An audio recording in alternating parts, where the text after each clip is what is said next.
होता हूँ। आज हम एक नए विषय को लेकर आपके समक्ष प्रस्तुत हुए हैं। इस विषय पे बात करने के लिए हमारे साथ हैं बलरामपुर से डॉक्टर जहीन हसन जी। आप लेक्चरर हैं बॉटनी डिपार्टमेंट में और एमएलटी पीजी कॉलेज है बलरामपुर में। हम आपके साथ बात करना चाहते हैं रोजगार परक शिक्षण व्यवस्था, आवश्यकता और चुनौतियाँ। और मित्रों, ये जो आज का विषय है ये इसलिए भी आवश्यक है क्योंकि सोशल रिसर्च फाउंडेशन जो हमेशा सामाजिक स्थितियों पर अपनी निगाह रखता है, आने वाली 27 अप्रैल को हम एक नेशनल सेमिनार करने जा रहे हैं जिसका विषय भी यही है कि रोजगार परक शिक्षण व्यवस्था, आवश्यकता और चुनौतियाँ। तो हमने सोचा क्यों ना इसको हम हफ्ते भर पहले से ही एक एपिसोड चलाएं और देखें कि क्या कोई ऐसा भी विषय है जो रोजगार से निहित नहीं है, क्योंकि रोजगार तो सभी विषय में इनबिल्ट होता है। तो डॉक्टर जहीन हसन जी, मैं आपका बहुत बहुत स्वागत करता हूँ अपने इस चैनल में, इस पटल पर। और क्या कहती हैं कि ये जो बॉटनी विषय है, या बॉटनी को छोड़ दें, लेकिन आज जो रोजगार परक शिक्षण व्यवस्था है, जैसे कि एनईपी भी आ गई है और तमाम सारी सेमेस्टर प्रणालियाँ लागू हो गई हैं, तो क्या आवश्यकता अभी और बाकी है और क्या चुनौतियाँ आ रही हैं इस विषय में, समाज के भी समक्ष और प्रबंधन के भी समक्ष, कॉलेज के समक्ष, शिक्षण व्यवस्था के समक्ष। मैम जी सर, बहुत बहुत धन्यवाद सर आपका। सबसे पहले तो बहुत शुक्रिया आपका, आपने हमको इस सेशन में ज्वाइन करने को एक बहुत अच्छा ज़रिया दिया कि हम अपनी बात आप तक रख सकें। और जहाँ तक आपके टॉपिक की बात है, रोज़गार शिक्षण व्यवस्था, आवश्यकता और चुनौती, तो ये आज का जो प्रेजेंट सिनेरियो है उसको अगर देखा जाए तो ये टॉपिक बहुत ही अहम रोल प्ले कर रहा है। तो कुछ चीज़ें हैं जैसे हमने जो पॉइंट आउट किया है इस टॉपिक का मेन, अगर बहुत सिंपल भाषा में हम देखें तो इस टॉपिक का जो मेन अर्थ है वो यही निकलता ही है कि जो एजुकेशन सिस्टम है वो प्रिफर करता है स्टूडेंट को सेल्फ एम्प्लॉयमेंट की तरफ, कि एक स्टूडेंट अपने आप को किस तरीके से सेल्फ एम्प्लॉयड बना सकता है, किस तरीके से जॉब को गेन कर सकता है। क्योंकि अगर देखा जाए तो इस समय आजकल जो एम्प्लॉयमेंट की रेट है, एम्प्लॉयमेंट का जो दर है, वो डे बाय डे डिक्रीज होता जा रहा है। स्टूडेंट्स को जॉब देखा जाए तो वो अनएम्प्लॉयड ज़्यादा है, तो अनएम्प्लॉयड का जो दर है वो इंक्रीज हो रहा है। तो उस हिसाब से तो ये टॉपिक काफ़ी अच्छा है और ये एक तरह से प्रमोट भी करता है हमारे प्रोफेशनल स्किल्स को, और जो भी टेक्निकल नॉलेज है इसके साथ साथ एंटरप्रेन्योरशिप भी एक स्टूडेंट्स और किसी भी कंपनी के बीच की भाई हम अपनी बात आप तक रख सके या आपसे हम कुछ चीज़ें सीख सके और उसको अपने डे टू डे लाइफ में प्रैक्टिकली इन्वॉल्व कर सके। कि भाई हर चीज़ें हमने थ्योरेटिकली पढ़ ली, सब कुछ कर ली, लेकिन जब हम ऑन ग्राउंड होते हैं तो हम उस चीज़ को कैसे फॉलो अप करके और अपने लाइफ को आगे आगे बढ़ा सकते हैं किसी भी चीज़ में। तो ये सारी चीज़ें हैं। और जैसे इस टाइम पे इस सिस्टम को चेंज करने की काफ़ी ज़्यादा ज़रूरत है, क्योंकि जो ट्रेडिशनल एजुकेशन सिस्टम है वहाँ पर एक लैक ऑफ प्रैक्टिकल नॉलेज है कहीं ना कहीं। पुराने टाइम में जो भी एजुकेशन सिस्टम रही है वो एनईपी के अकॉर्डिंग अगर हम देखें तो वो चेंज हुआ है, तो हमें उसके अकॉर्डिंग अपने आप को भी रेगुलरली अपडेट करना पड़ेगा। एक जो पुरानी करिकुलम एक्टिविटीज़ थी, करिकुलम डेटा जो था, उसमें हम कहीं ना कहीं चेंज कर सकते हैं। और कहा जाए कुछ जैसे ह्यूमन रिसोर्सेज की अगर हम बात करें तो हम आज की इंडस्ट्री की जो डिमांड है या जिस जगह हम लोकल एरिया में रहते हैं उस पर जो भी डिमांड है हमें उसके अकॉर्डिंग फिट होना पड़ेगा, तब तो भाई हम आगे चल सकते हैं। अगर हम उनके अकॉर्डिंग नहीं फिट हो पा रहे हैं, उनके जो वो जैसा चाहते हैं हम उनके अकॉर्डिंग नहीं सर्वाइव कर पा रहे हैं, तो फिर हमारा सर्वाइवल रेट तो पॉसिबल है ही नहीं। अगर हम बॉटनी की बात करें तो बॉटनी में एक बहुत अच्छी चीज़ें हैं कि सर्वाइवल रेट आपको फिट करने के लिए जैसे इन्वायरमेंट है आपको उसके अकॉर्डिंग ढलना पड़ेगा।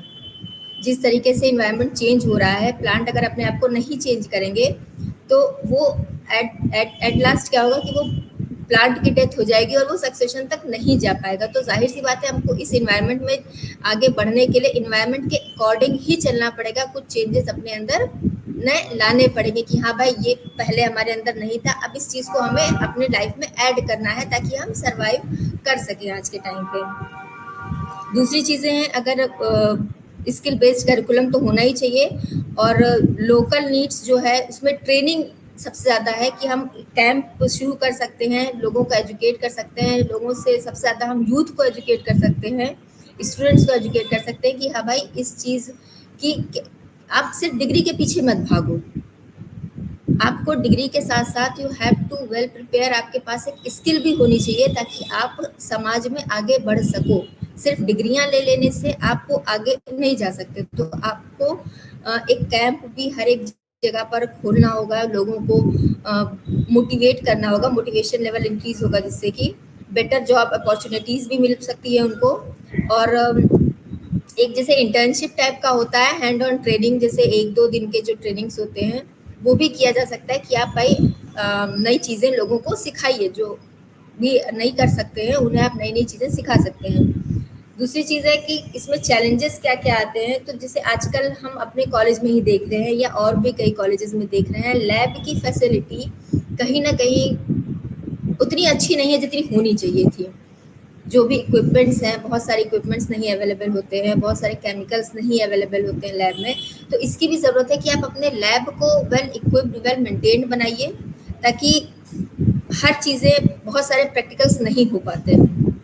तो ये भी ज़रूरी है कि पढ़ाई के साथ साथ आप अपने लैब के चीज़ों को भी और आगे अच्छे से कर सकें। उसके बाद हम रूरल और बैकग्राउंड एरियाज़ को भी इसमें इन्वॉल्व कर सकते हैं, उनको भी बहुत ज़्यादा लेमैन तरीके से अगर हम समझाना चाहें, बहुत सिंपल भाषा में हम चीज़ों को उन्हें समझा सकते हैं कि भाई आप भी अगर आपके पास जॉब नहीं है, आप अनएम्प्लॉयड हो, तो आप क्या चीज़ें कर सकते हो कि आप जॉब पा सको।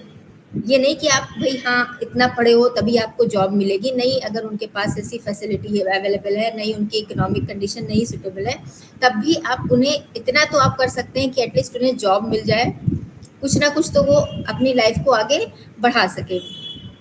और अगर एक चीज़ कहा जाए तो इसमें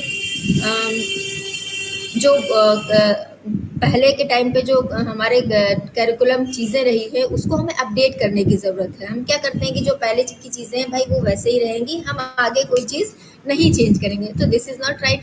you have to change according to the society need. आप जैसे जैसे सोसाइटी की नीड बढ़ रही है, आप अपनी चीज़ों को इंडस्ट्री के हिसाब से, कॉलेज के हिसाब से, स्टूडेंट्स की नीड के हिसाब से आप अपने उसमें कुछ ना कुछ चेंजेस लाएं जिससे आगे चीज़ें बढ़ती रहें। और दूसरी एक सबसे ज़रूरी चीज़ है कि टीचर्स की ट्रेनिंग, टीचर्स वेल एजुकेटेड होने चाहिए। आजकल बहुत से ऐसे टीचर्स हैं सर कि नॉलेज उनके अंदर कोई बहुत खासा नहीं होती है, लेकिन वो कहते हैं कि अगर हमारी नींव अच्छी होगी तो आगे भी सब कुछ अच्छा ही होगा। तो अगर आप किसी भी टीचर्स को रख रहे हो तो ज़रूरी है कि आप उनकी स्किल्स को अच्छी तरीके से परख लें कि हाँ भाई वो आपके बच्चों को ट्रेंड करने के लिए बहुत सूटेबल है या नहीं है। तो मेरे ख्याल से यही सारी चीज़ें हैं सर जो बहुत इम्पोर्टेंट अच्छी है। बात है जी। अच्छी बात कही आपने और बेबाक राय रखी अपनी कि जहाँ जी जी सर। जो नौकरी ढूंढ रहा है उसको जो है अपनी क्वालिटी की बात करनी चाहिए और साथ में अच्छे जी शिक्षण, अच्छे शिक्षक, इन तमाम बातों पर बात होनी चाहिए। खैर ये तो हमने एक एपिसोड शुरू किया है जो अपने लहजे में जी जी रखता है। आगे भी हम लोग काम करते रहेंगे और गुरुजनों से इस तरीके से बातचीत करते रहेंगे, तमाम लोगों की राय लेते रहेंगे, तो शायद कुछ नई बातें निकल के आएंगी। नहीं, क्योंकि जो शिक्षण व्यवस्था है या जो कुछ भी है वो एक तरफा कुछ नहीं होती, वो दोनों हाथ बिल्कुल होती बिल्कुल है। सर। यदि आप अच्छा एम्प्लॉयमेंट चाहते हैं तो आपको एक अच्छा एम्प्लॉयर भी बनना होगा। तो अगर ये दोनों गुण मिलते हैं तो बिल्कुल मुझे नहीं बिल्कुल लगता कि कहीं पे कोई दिक्कत है। और रोजगार परक बिल्कुल शिक्षण सर। की बात है तो कोई भी व्यवसाय, कोई भी विषय, कोई भी व्यवसाय ऐसा नहीं बना है जो बिना व्यवसाय को इनबिल्ट किए हो। तो शिक्षा अपने आप में रोजगार परक होनी ही चाहिए, क्योंकि जब हम शिक्षित नहीं होंगे तो केवल मजदूरी कर सकते हैं। और अब मजदूरी करने में भी बहुत सारी टेक्नोलॉजीज आ गई हैं। आपको अगर कोई खुदाई भी करनी है तो आपको बुलडोजर या बैकहो लोडर, इस तरीके की जेसीबी के बारे में जी जी जानकारी सर। होनी जी जी। चाहिए। तो अब मजदूरी भी कुछ जो है अनपढ़ वाली चीजें नहीं रह गई वह हैं। तो वही चीज़ है सर कि जैसे उन लोगों को अगर हमें ट्रेंड करना है तो हम उन नए इक्विपमेंट्स के बारे में हम उन्हें बता बिल्कुल सकते हैं कि हाँ बिल्कुल भाई ये बिल्कुल। चीज़ें आप ऐसे यूज़ जी कीजिए, जी, तो पहले के आपके जमाने, फार्मिंग जी जी जी जी, अब अगर फार्मिंग भी करते हैं तो हमको कहीं ना कहीं पढ़ाई लिखाई की जरूरत होती है। तो खैर मैम बिल्कुल, आपसे बिल्कुल बहुत सर। अच्छी बात रही। आगे के एपिसोड में फिर हम आपसे रूबरू होंगे, फिर आपसे इसी तरीके से बात जी, करेंगे और बड़े ही ज़्यादा और तमाम मतलब तमाम ज्ञानवर्धक बातें आपसे मिलती रहेंगी। तो चलिए इसी उम्मीद के साथ कि हम आगे और भी अच्छे से जुड़ेंगे, मैं आपसे पुनः विदा लेता हूँ और फिर से जुड़ने की आशा में शुभकामनाएँ भी आपको देता हूँ कि आपने अपना कीमती समय निकाला। बहुत अच्छा लगा। नमस्कार। नमस्कार सर, बहुत-बहुत धन्यवाद आपका सर, हमको इसमें जोड़ने के लिए बहुत थैंक अच्छा यू लगा मैम, सर, थैंक यू। अपनी बात को आप तक रखने को। थैंक यू बहुत-बहुत मैम, शुक्रिया थैंक यू। सर।